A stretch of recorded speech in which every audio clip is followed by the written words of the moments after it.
இப்போ second hand cars நாங்கள் வாங்குகிறோம் அப்படின்னோம்னா ஒரு செகண்ட் ஹேண்ட் கார்ஸில் என்னென்னலாம் பார்த்து வாங்கணும்? மெயினாக இன்ஜின். ஓகே.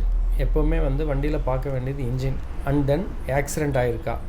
இது ரெண்டும் தான் வந்து மேஜர் பார்ட் ஆஃப் யூஸ்டு காரில் நம்ம செக் பண்ண வேண்டியது. மற்ற எல்லாமே நீங்கள் வந்து ஓரளவுக்கு எக்ஸ்பென்ஸ் இருந்தாலும் செஞ்சுக்க முடியும். நம்ம அக்யூரேட்டாக பார்க்க வேண்டிய 2 மேட்ரு என்னென்னு கேட்டிங்கன்னா, ஃபஸ்ட்டு இன்ஜின் பார்த்துக்கணும் அண்ட் தென் பாடி பார்த்துக்கணும்.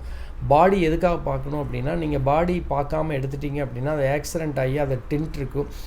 ஆக்சிடெண்ட் ஆகி அதை கரெக்டாக அவங்க டிங்கரிங் ஒர்க் பண்ணாமல் இருந்தால் உங்களுக்கு சஸ்பென்ஷனே அது வந்து அந்தந்த இடத்துல கரெக்டாக உட்காராத போது இன்ஜின் ஒரு சைடு இழுத்துக்கிட்ட மாதிரியோ அல்லது டயர் ஒரு சைடு இழுத்த மாதிரியோ இருக்கும்போது எல்லாமே கம்ப்ளீட் ப்ராப்ளம் க்ரியேட் பண்ணிடும். ஸோ மெயின் 2 பார்க்க வேண்டியது என்னென்னா இன்ஜின் அண்ட் தென் பாடி.